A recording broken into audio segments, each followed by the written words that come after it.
Good afternoon and welcome everyone to this lunch webinar for Pivigo and SMRS. My name is Kim Nilsson. I am the chair and co-founder. I was the CEO up until very recently, but I have now moved on to become the chair of the company. And I'm an ex-astronomer. I have an MBA and I started this company, Pivigo, about 7.5 years ago. And Pivigo is a data science marketplace and training provider. We support organizations to innovate with data. And specifically, we do that by connecting them to a global community of freelancing data scientists and junior data scientists who are going through our training program, Science to Data Science, or S2DS. And the project we will talk about here was done in one of these projects. Pivigo has completed about 200 projects to date with over 150 partners, I believe, and from all kinds of industries and all kinds of case studies. And I'm really excited today to be talking to Richard. Richard, please introduce yourself. Thank you very much, Kim. Hello, everybody. So my name is Richard Badley. My role is Head of Innovation, and I work for an organisation called SMRS. Briefly to introduce the organisation as well, we are 24 years old and we're a people communications agency. So our purpose and task is to help organisations engage, recruit, attract and retain the talent that best sets them up for the future. And we work with in two verticals. We work with universities and we work with employers globally and a real range of all sorts of clients. And I think we originally got in touch with you, Kim. It was more for the Pivigo side of things, I believe. It was around a project, and we were doing exactly as you defined. We were looking for support from a consultancy point of view, I believe, 2 years ago. So we are, we're obviously on this journey, and we're here today. So it's a pleasure to be here. So thank you for having me. Thank you, Richard. And SMRS has always been a great client to work with because you are very innovative in what you do. And in this webinar today, we will have a slightly different format from webinars we've done in the past, where Richard and I will talk a little bit more around innovation specifically and how a smaller company, not necessarily a big corporate, goes about starting with data science. Because when you started, Richard, you were quite new to this whole thing. And so what was it that made you in the first place think about, oh, we should do something in data science, and what made you reach out to us? Yeah, very good question. I think the best thing to do is probably show you a slide, and I think there's two reasons why we got in touch with, or two drivers why we engaged Pivigo originally, and we didn't actually know we'd end up at S2DS. It was a benefit, a surprise benefit, but there were motivators behind the decision. And predominantly with any data science or innovation, actually, it's always easy to start with a problem statement. So we had a situation where we are a small but a sizable investor in media. So on behalf of our clients, we invest tens of millions of pounds worth in advertising. So data, understandably, is really important to us as an organization, and 85% of what the activity we buy is measurable. So this is all lovely. It's great. We have fantastic ability and tools as it is at the moment. But, the 4 V's from Gartner, so volume, variety, velocity, and veracity, all of those things were piling up. So our organization has a situation in which we're surrounded by this noise. And the challenge with that is that we were probably, in my opinion, over-reliant on subjectivity. So when we decided what to do in the future and how we invest and which media we should be buying, we are, of course, experts, and I'm surrounded by the most talented, wonderful colleagues, but we were probably over-reliant on subjectivity, and we wanted to introduce, not replace, but introduce predictability. So we had this problem statement of saying, actually, how do we use data science to digest this massive information, which is too much for our brains to compute, and turn it into a benefit? So the problem statement was we were drowning in data, and we wanted more of a insight-led, data science-led approach. Secondary from that, and initially this was probably our secondary driver, actually, Kim, but it became our primary, was cultural. We aren't a data science business. We are a communications business, and you know, we help organizations tell their story in the right way to the right people with the most impact. So actually we had a challenge that innovation wasn't natural to us. It's not often natural to service providers in the main, and we wanted to make a change organizationally. So we know that to do that, we had two choices, or I had two choices: to hire, to restructure, to redevelop our business, which is expensive and costly, or, and this is the praise I give you, is to partner with someone. Because what we effectively got is, you know, 5 people working solidly on a project, which is, and I mean solidly in the fact they're not working on anything else, not when we solidly work on something and we're juggling 3 balls. So we had 5 people working solidly on something. So the sprint nature of the project was highly attractive to us. And what that did culturally as an organization is allowed us to recognize internally and plant a seed of excitement to say, look what we're doing, we're exploring, we're learning, we're sort of going to explore. So actually the cultural motivator, in fact, I would say superseded our problem statement, because of what we expected to come out of it. So the motivators were that side. The objectives were defined. It wasn't like we went in not knowing anything. We wanted a prediction tool, and the variables and aspects of that included all the things we had, all the touch points we had for our media, such as reach, conversion, channel, ad type, and budget. So that was initially what we set out to achieve when we first engaged you and kicked off the project together. Was there a lead up in the time before you actually reached out? I mean, so what, I'm wondering what made it exactly the right time for SMRS to get started? Was there a trigger? Was there something that said, okay, now we need to do it? In hindsight, I would say there's always a right time for data science. I think, and I actually do believe that.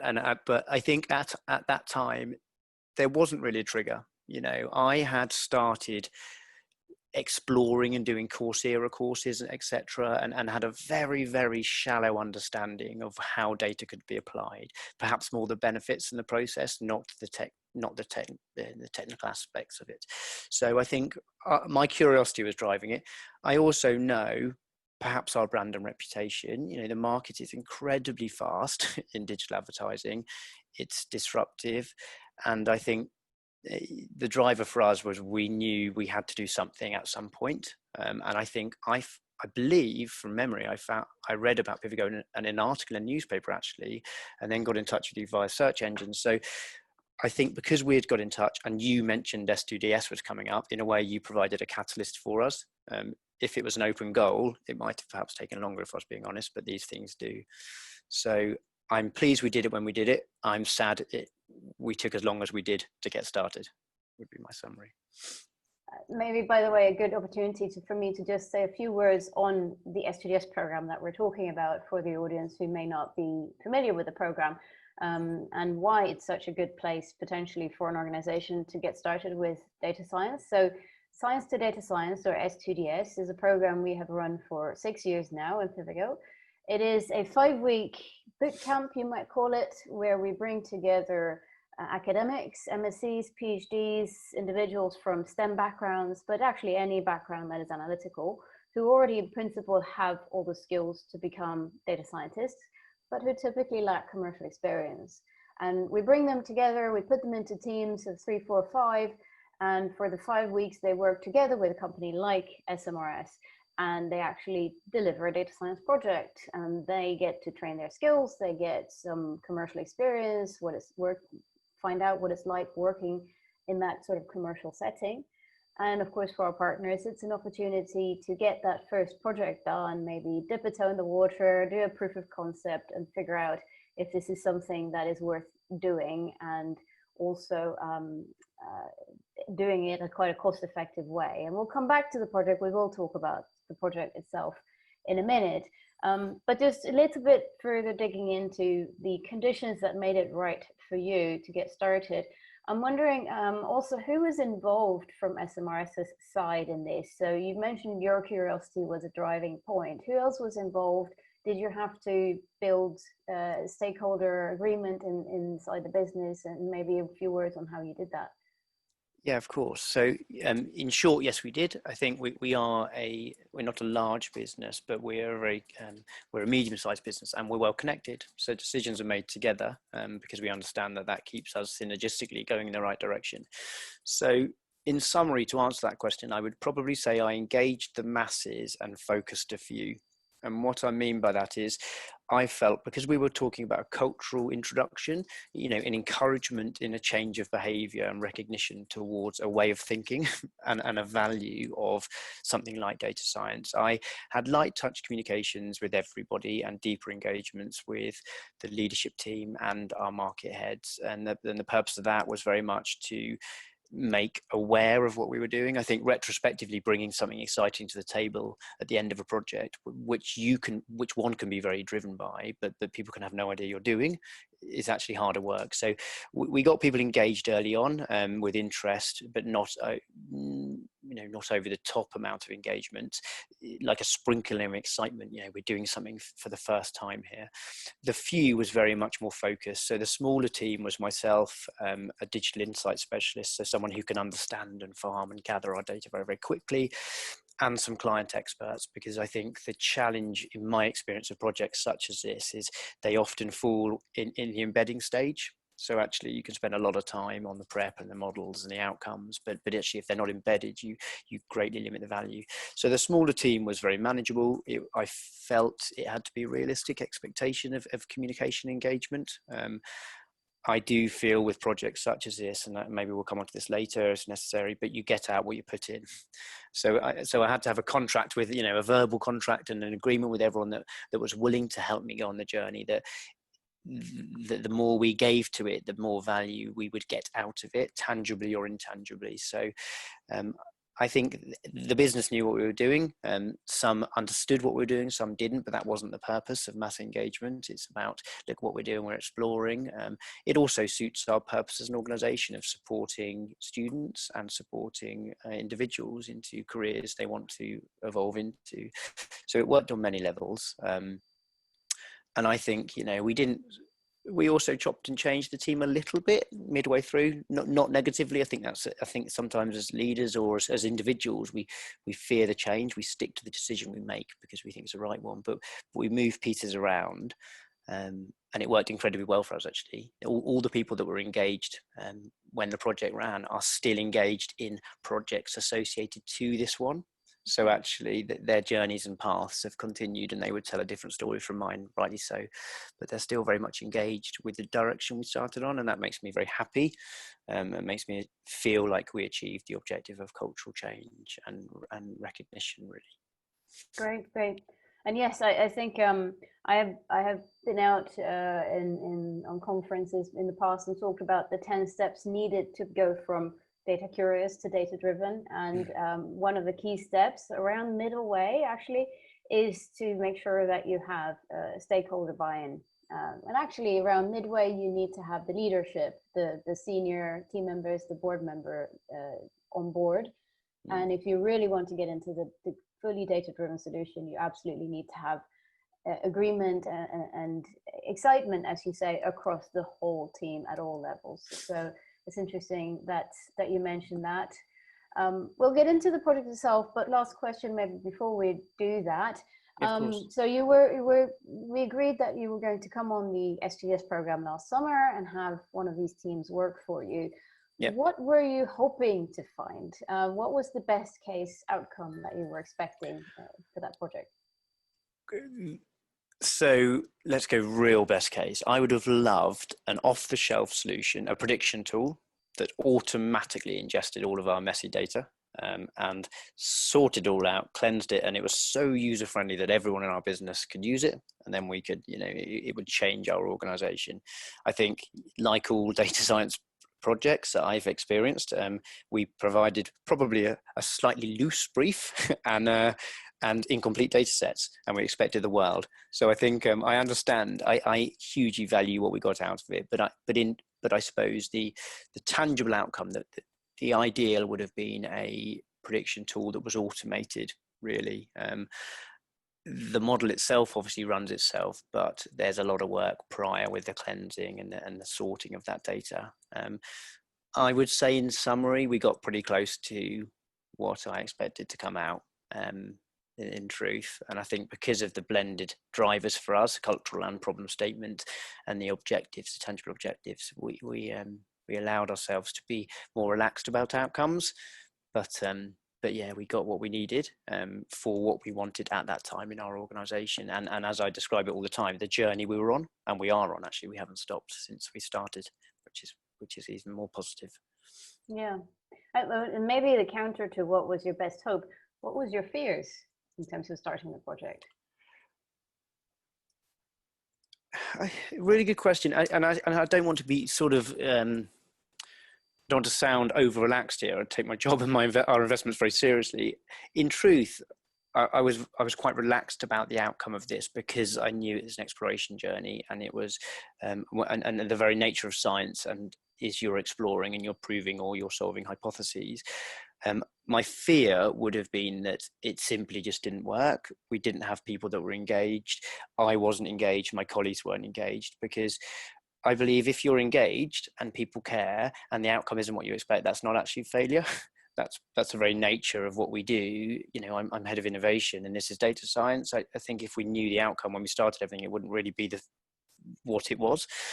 So my fear would have been disengagement or judgment perhaps, or just a lack of care, because I think that's the problem. Something's broken if you've got that, but we didn't have any of those things. So we were very fortunate, and it went, you know, right. I think as these things go, it went very well indeed. Indeed. Okay. Well, so we've kept our audience waiting long enough. Please tell us a little bit about the project that you did last summer. Yeah, of course I will. And what, you know, just to sort of set us up here, this isn't a theoretical presentation. We're not going to show the model. And if people are interested, they can, of course, get in touch and connect with me. But there's confidential information in there, and also there's a high chance I'd probably break it. So what we're going to talk about here is a theoretical project and the processes we went through and how it happened. So the engagement from when we first engaged Kim to actually starting the project was not a huge amount of time. We had a couple of sessions with you and your experts to help us understand how to get the most out of it. But what I would describe the project, the S2DS program, as is 3 parts in the whole. I would say the first 2, so prepare and focus, were predominantly as part of S2DS. They were within that month or 5-week period, and apply was the tail end of the period and is still going on now, actually. So what we did initially was we had to obviously do clean, merge, and do an EDA, so a data analysis, and explore what we've got. So we decided to put a limit of control on the model and how we would use data science for prediction. So we took 2 clients, 2 of our very large performance-based media clients. And what I mean by that is they're using heavy amounts of digital media. It's all measurable. It's all aligned to an objective or an outcome. And so then what we have is a very broad and deep and rich data set. And we took data for 2 years. Now, that might not seem a lot for some people, but we're talking about every single type of conversion for an organization at organizational level here. So actually it's a hugely complex data set with multiple layers. And inside those data sets, there was 3 categories of information which we knew we had to have to be able to model the preferred outcomes. So one was performance. So the first category was performance, and that's what happens when an advert is seen. So that might be how many times it's seen, it's loaded, how many times it's engaged with, etc. The second is more around the conversion. So what happens when someone engages with that advert? Do they provide data? Do they finish an application, etc.? So one is what happens when it's pushed into markets. The second group is what happens when they engage with it, convert with it, and the third was budgetary. And all of that information ended up with an uncleaned data set of about 3 million rows. The second stage is where we then said, okay, we've now got to clean this up, tidy it up, focus it, and really refine the model to make sure that it's as statistically significant and correct and as much as possible. And unfortunately, at that stage, we had to drop budget from the data set. I think, you know, it's a great shame, but actually there's too many variables involved and too much complexity in that. And therefore you'd have to apply so much assumption that actually you wouldn't really be using you wouldn't be using data science, you'd be guessing. So we refined it. So we were working around reach. So how many people have seen the advert, how many times it's loaded, if you like, the channel that it was positioned on, and the ad type. So that means, is it an MPU, a little square advert? Is it a leaderboard advert, etc.? And then what the team did, and I have to now convert my person because it wasn't me here, they then tested 3 models. So they tested decision trees, neural networks, and linear regression. And they ran all of this data through a variety of models. And I think that was, for me, the exciting part of the journey is if you aren't engaged, if you're a passenger on this and you come at the end, you see the finished article, you don't see the layers of complexity and testing that the team went through, which sort of hugely excited me, but also scared me a bit when I sat with them and spent the time I did with them. But we tested 3, and the outcome of that, of the project at the end, was we had a Bayesian ridge regression model. And what that means in normal speak for the passengers on this journey was that we had an ability to open up, anyone could open up a computer in our office and launch a piece of Python code, and it went into like a window, a user interface, and what you inputted there is you inputted how your media plan, if you like, so how much are you buying, on what channels and what ad types, and the models would then predict how many conversions we would get from that, which, you know, it is incredible in itself. And I think back to your question you asked earlier, Kim, about desire, you know, the ideal, if that had an interface on it and was made to look pretty, it would be an incredible product. But our objective was never that. But we ended up having a model that ingested data, automatically cleaned it, so it came out of our system exactly as it was, and the model and the process cleaned it all up for us, so no one had to do anything other than type in what their media schedule or their thinking or their plan or their strategy was, and we had a prediction. Following the test, so this is the end of the STDS program, we did and still do run controlled live tests. So actually we put our schedules into the system, it predicts the outcomes, we track that against what's accurate, what's not, what's delivering against the prediction. And I would say in the main, and this is where I profess not to be a qualified data scientist, I think it's fantastically accurate. My data scientist doesn't feel it's accurate enough, and that's just the joy we have of the relationship. But so I believe it's an incredibly accurate model, and you know, from a non-scientific perspective, is as accurate as subjectivity, because it's still taking into account 2 years of historical data and processing that and understanding it and smoothing it out. So we run controlled live tests with it. The challenge we had with it is the model is built around individual clients, and that's not a challenge. That's a fact. That's a part of the project and the process. But it means that it's hard to extrapolate up to all clients because the model's accuracy would become less pinpoint, and the model would need some refinement. Following that, though, we have reevaluated our data architecture as an action. So whether or not we pursue and keep the S2DS outcome alive, I'm agnostic to you, I don't mind.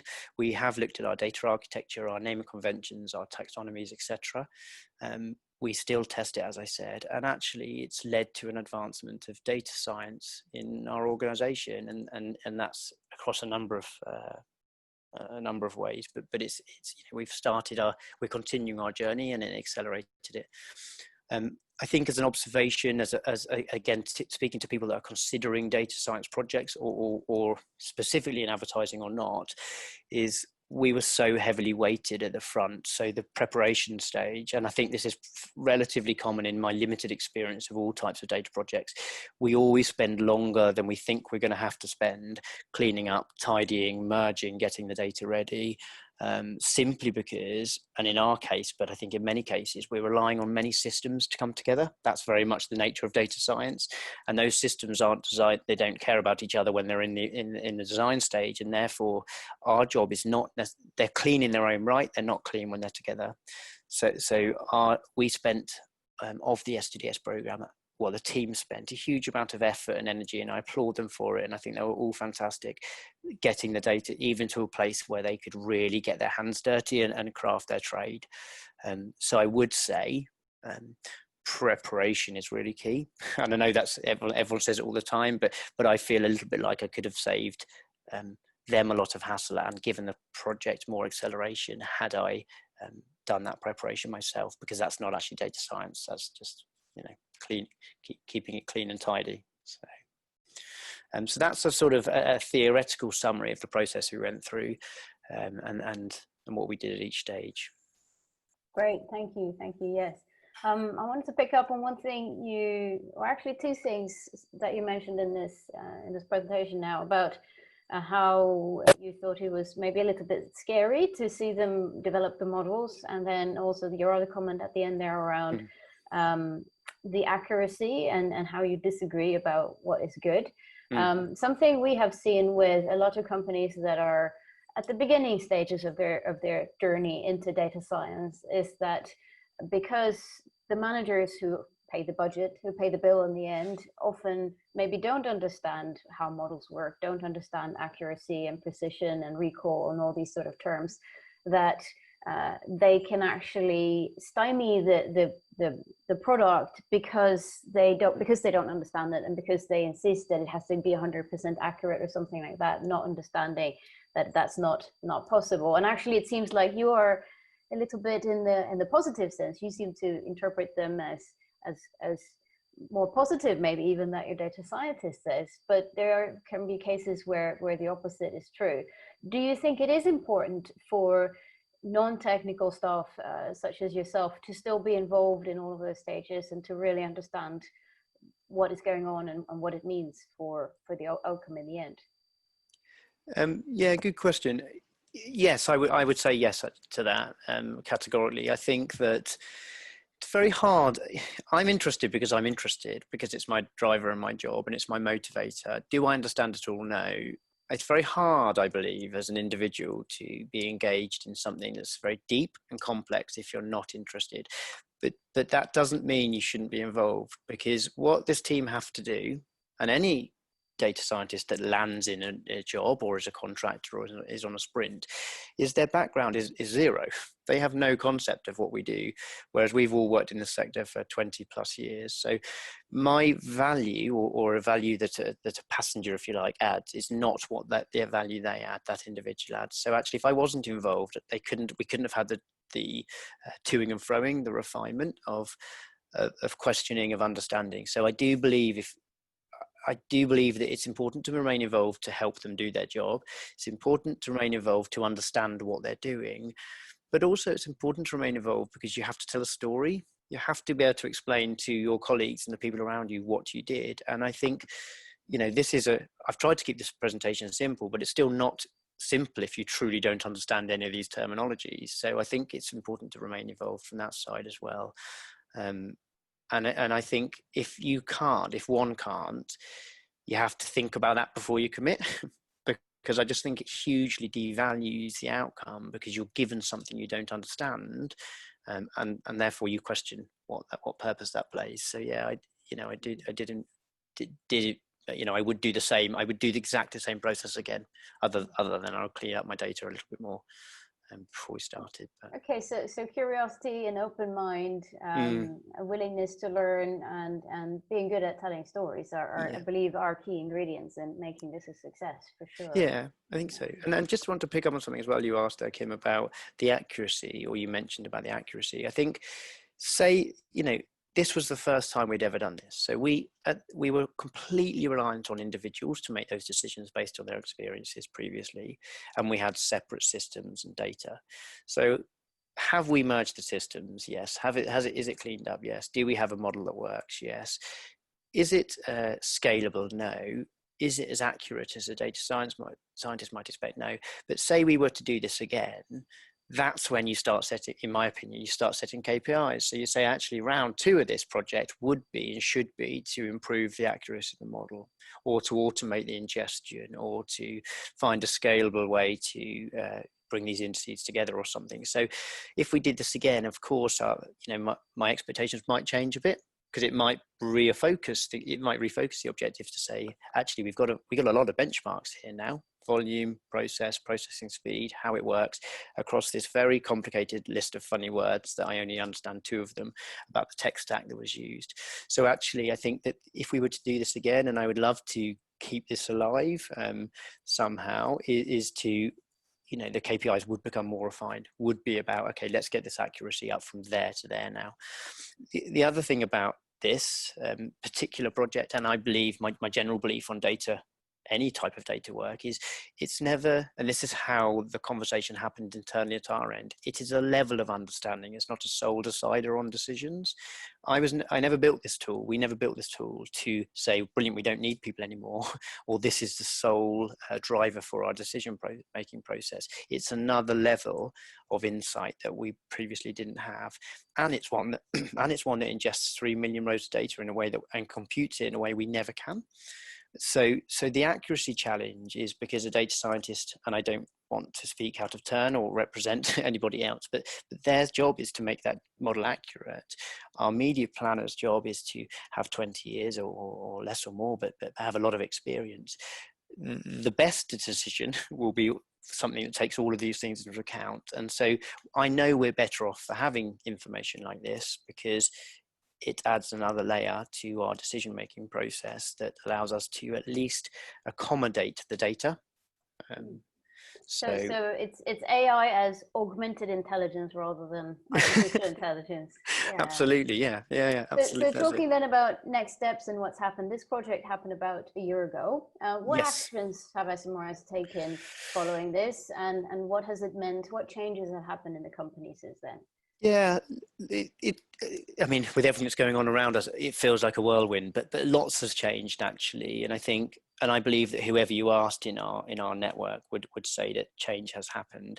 I think, as an organization, that the best outcome of the whole process that we went through was that we hired an incredibly fantastic member of our team from the team on the S2DS team. So I think, again, you go into these projects, the more you engage the broader organization, the more you understand that actually this saves us time and money elsewhere. It's, in my opinion, it's zero cost. It's cost neutral. So we hired a fantastic member of the team who was on our project. And again, it's a fantastic way, if you hire somebody or you offer someone a job and they choose to join you, who has been through that process, there's no shadow of a doubt they don't know what you do.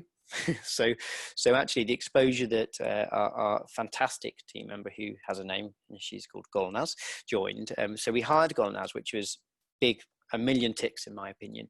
We then restructured our organization, not on the whole, but just, we made a smaller team around myself, Golnaz, and Digital Insight, and we refocused our priorities. So we became less around processing, more around exploration and innovation.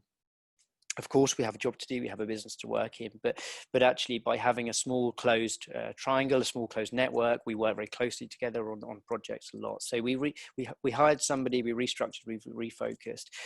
Because of the learning and the exposure we saw on our project, and in fact on the other projects that I was exposed to as part of the program, I would say it refocused our learning and development. So actually we've gone on to understand social network analysis. We've launched an organizational network analysis product, which wasn't even our project, but we were exposed to it. So our focus on learning and development has become more refined and more focused. As I said, we changed our taxonomies and schematics of our organization, knowing that if we didn't, we wouldn't be able to progress the project any further. And as an organization, it seeded data science in our thinking. We are not all data scientists. We never will be, and we don't want to be. But it fills me with happiness and joy when I hear people talking about data, whoever it may be, because it means that they're exploring the fact that data can help them answer their questions or help them solve their problems. So, that's our organizational change on that side of the fence, if you like. Output wise, we, as a direct result of the S2DS program and the things on the left of this slide, we in-housed 2 of our products. We used to use external resources. We don't have to anymore. We launched 3 new products that are tangible in market, and we currently have 4 live proof of concept and prototypes ongoing. They are not a direct extension of the work we've done, but they are happening because of the project we did. And what I mean by that is when you open your mind up, you start seeing things slightly differently. And we saw other parts of our organization slightly differently. And so we are in the sort of stage of exploring and linking up data sets that are more complicated, that we are trying to solve our problems and our market's problems by linking intent to response and engagement, etc., etc. So there's so many exciting things have happened and since then. To say they're all 100% aligned to Pivigo would probably be over generous, but the cultural change and the nature we started to change in our organisation, I absolutely would say that they influenced all of this slide and where we are now. We're not finished. If I had my wicked way, I'd have a huge team of data scientists doing nothing other than exploring and playing. But you need focus and priorities and opportunity costs as organisations. So we're going in the right direction, I would say. Do you, all those people that you mentioned earlier that you sprinkled a bit of excitement on before the project, have you seen that those sprinkles grow, those seeds grow? Have more of the organization now taken an interest in what you're doing? Yes, yeah. I think, well, evidently, yes, because I suppose the pure measure is how many products we sell and the revenue associated to data type projects, and that's up by I don't have the number, so I don't want to get it wrong, but by a substantial amount. So yeah, I think I used to be teased, and I say teasing, it's a badge of honor for me, but I used to be called the nerd and the data person and the person that was obsessed with it, and I'm not the only one anymore. And I think that actually when you can solve problems with it, and when you can use it as a benefit and an asset, and it increases either your or your partners or your clients' understanding, then that's when the doors are open slightly, or the shutters are lifted, if you like. So yeah, I think I would say the colleagues are engaged in the main. We're thought of as a business that's very good at this, and we are. But we have incredible analytics, incredible tools. The data science part for me is where it is, AI and ML, and it's complicated. It's bringing very hard things together to solve problems. So I felt we had a head start on our position, and because we're very good at it. But I know that there's so much more we could do. And that's kind of the exciting unknown for me. It's when I lay in bed at night for hours thinking about the potential that we could do on everything. And again, choosing which ones you focus on and which ones you refine on is the challenge of any organization. How do you prioritize the needs and wants and the vision? And we agree, this is a journey. It's been a bit over a year since you first approached us. Yep. Where do you think SMRS will be 2, 3, 5 years from now on this journey? How long have we got? I think we're an organization that is changing for the better, and and I think we have always been. We've always changed, but we're also really focused now. I think I categorically, the one thing I can say is it's not going away.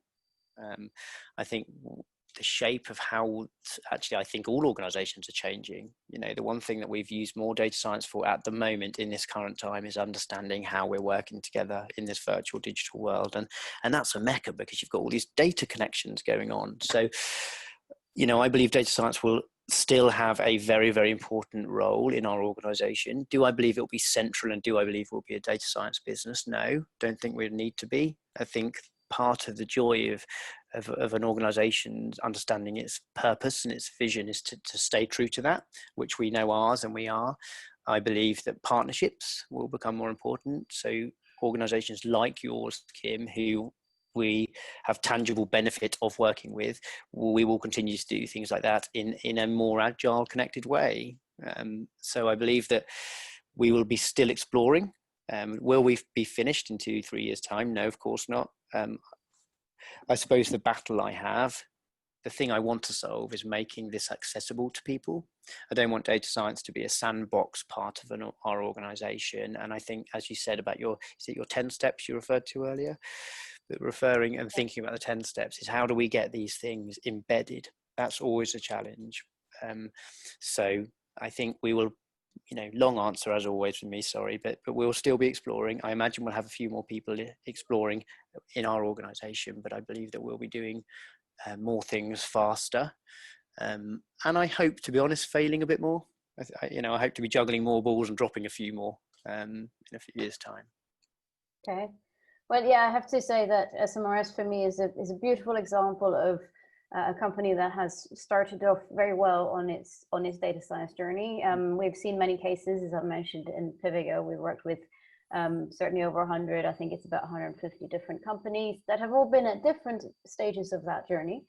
And as I've mentioned in my 10 steps, the first steps are all around, do I have data? Do I have sufficient data? Do I have enough data? And you've mentioned some of the challenges there. Second question for me is there a problem to solve? Is there something that the data can tell you that you didn't know before? Or is there an efficiency to be had that you didn't have before or can't have in another way? And then the third key ingredients initially there is the team. And I think SMRS have been lucky to have you, Richard, who is so curious, who is eager to explore new things, and who is able to then get that excitement internally, build that commitment within the organization. And once you've got those three ingredients, well, then you're very well set to do those first proof of concepts, the initial projects, to show that there is value in this. And that's, I guess, roughly how far you've gotten by now. And then actually you are right. Getting to that stage can be relatively quick and relatively cheap for any organization.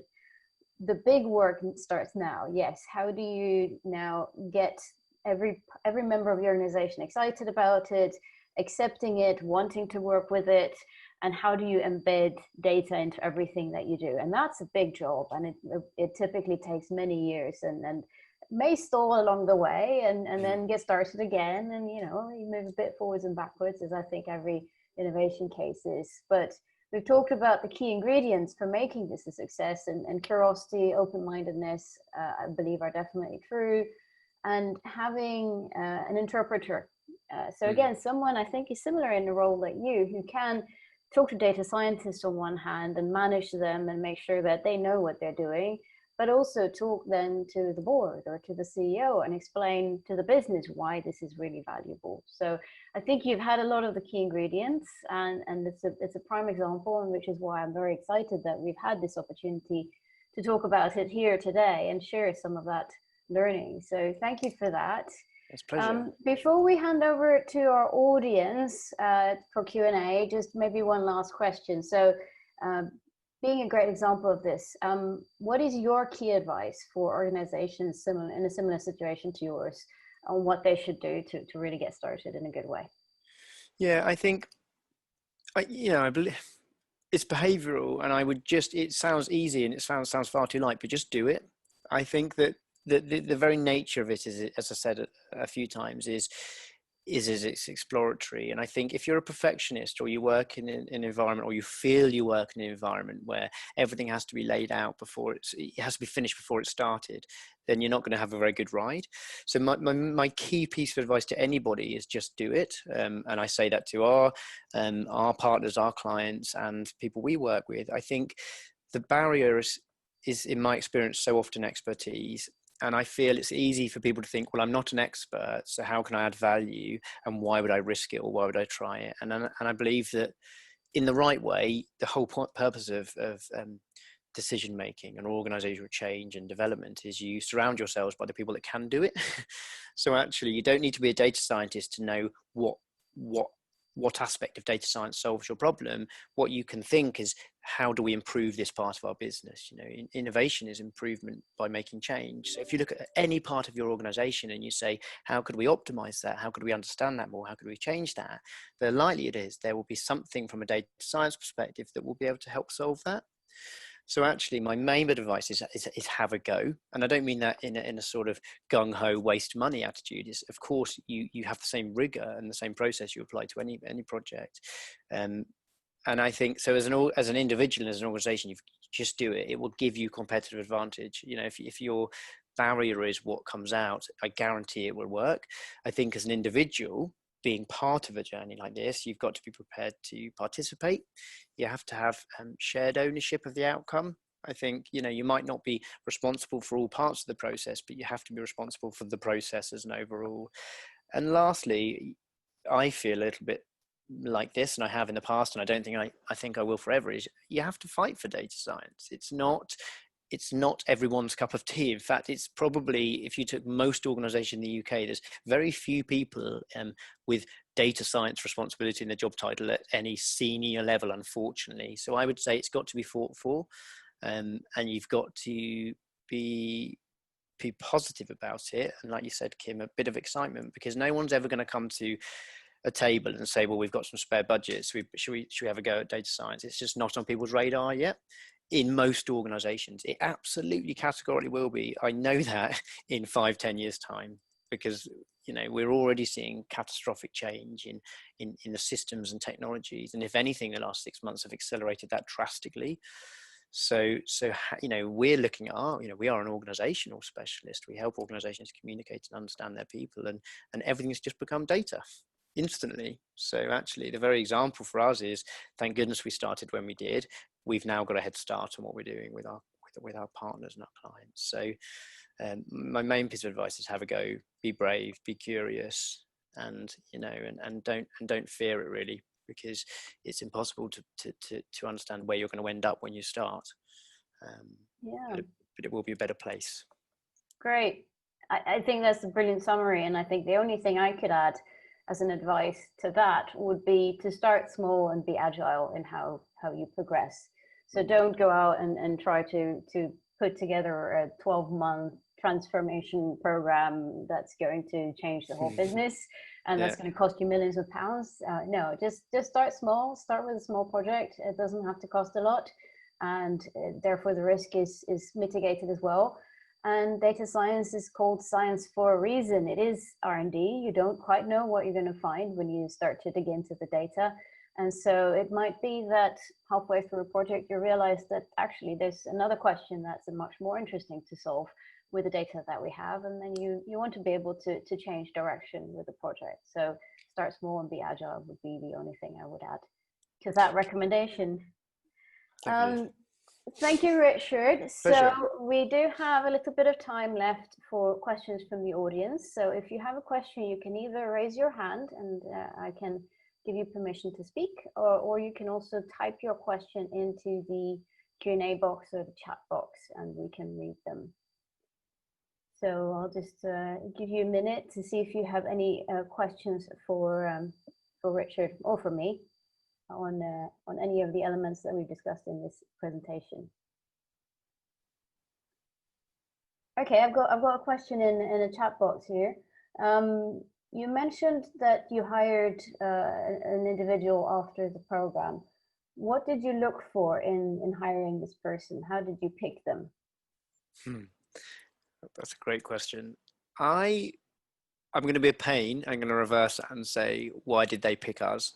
I think in the days of old, it was very much, please employ me, please let me be worthy. And I think that, in a way that probably answers the question is, there was a match. There were, values have to be aligned. You have to understand how you both work, what you both believe in. And we're very fortunate that those, our desires as an organization matched the candidates' desires. And so, anyone in that team in a technical approach could have worked with us because they've seen our business, they've been very involved in it, and they'd added value. So I think the driver really of all those things is it the right culture? Do we have the same values? Would I get on with the people around me? The immediate team, is there a relationship and a bond there? And we it's been, as I said, it's been fantastic. If we hadn't done the project and we'd have had the wonderful hire we have now, I'd still be over the moon. So I think the other benefit that I didn't list here was that we knew we wanted to hire some expertise into our organization, like Golnaz, who we have hired, and actually, so again, it's all about secondary indirect benefits. So we hired, we save cost, we expose the business to those individuals, they have almost a test of what the environment's like, and you get the project. So I wouldn't say we necessarily put anyone through a rigorous testing process. I think the four intense weeks they had in a residential camp, so working on our data was a test upon itself. So okay, good, thank you. I've got another question here. On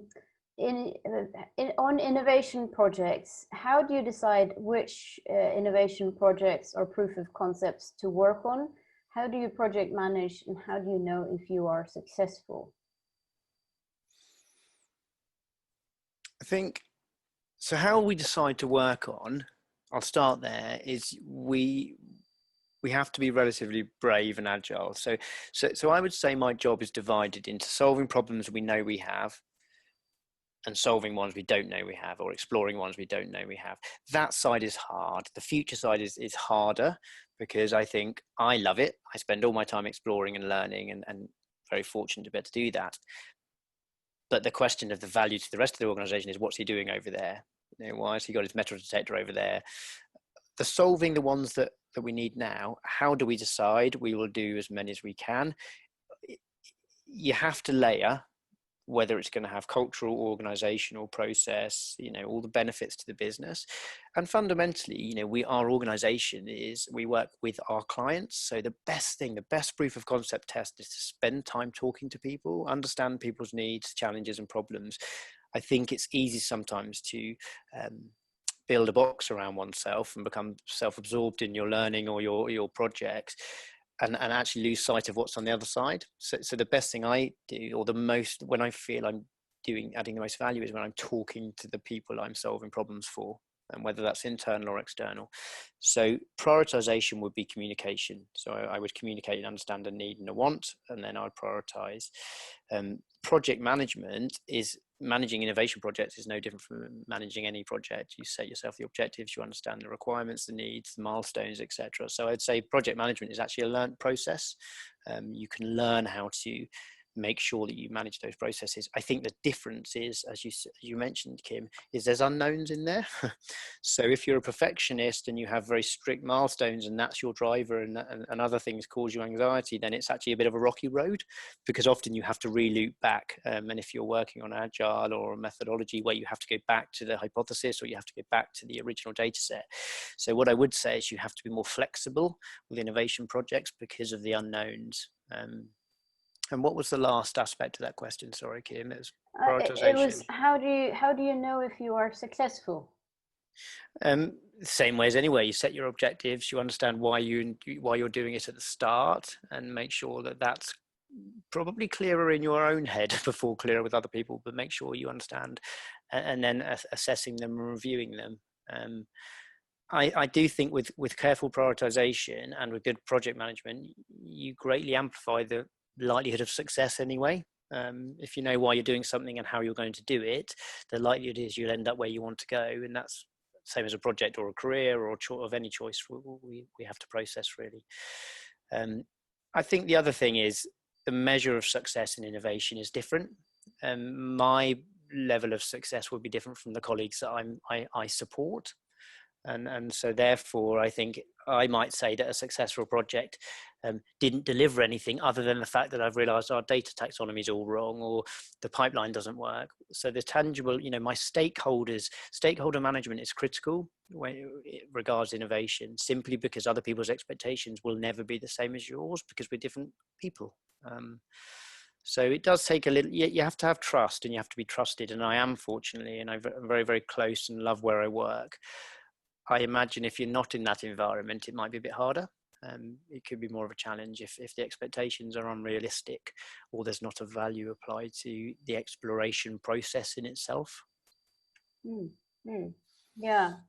And actually, something I wanted to mention that I also think you guys did very well, and some of the most successful projects at STDS do well, is engaging the data scientists on the level that they enjoy. And I mean, in your case, it was little things like giving them a goodie bag of SMRS toys at the beginning of the project.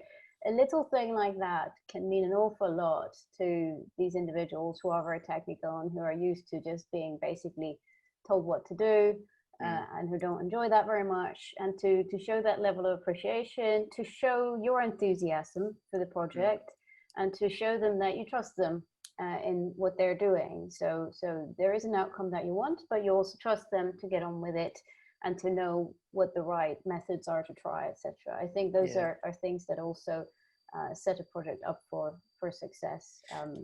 And I suppose that links a little bit back to the question you asked previously about who's right for us. We're not a data science business. We're not, you know, and I was very explicitly clear about this with everyone, that we don't have a team where they're going to drop in and their role is very specific. They're stuck on a particular tech stack, and their role is a single optimization. You know, it was a lonely job in SMRS, but equally it's a hugely opportunistic job, because I have to trust. It's the same as any colleague. You have to trust them. You have to communicate with them, and you have to let them be their best selves. And I would say that we are at our best when I am exploring, and I find much time to do that. And Golnaz is exploring, and John, our other member of the immediate team, is exploring. So actually, my advice to organizations that are thinking about this is 100% do it. But also, it's a different way of working than a fixed process. You know, where organizations are established and structures and processes work, if you like, that's a fast operating model. This side is slow. You know, this side is slow, and you have to give people time to explore. You have to trust that they're exploring in areas that they might find that golden nugget, or they might not. So my advice is a little bit, be aware that they do need, and I feel like I'm segregating them, I don't mean to sound like that, but it's a different way of working if your organization isn't a data-led organization. Because you have to have an awareness of that. And I think you have to help your colleagues around you and them understand that as well, is my other advice. Yes, being that interpreter that I mentioned earlier. Yeah. To our audience, I'm sure you can see that Richard and I could be talking about this forever. We're both very passionate about how to make data science work for organizations and how to be innovative. But our time is coming to an end, and so I think we will wrap it up there. Thank you very much to Richard for taking part. Thank you to our audience for sticking with us and for asking some good questions. This webinar will be put on the Pivigo YouTube channel within a relatively short time. I can't say exactly when, but soon. And you have our contact details here as well if you want to get in touch with us and discuss any of these topics further. We'd very much like to hear from you. But thank you to our audience for listening. Thank you, Richard, for taking part, and I hope you have a good afternoon, everyone. Thank you, Kim. Thanks very much, everyone.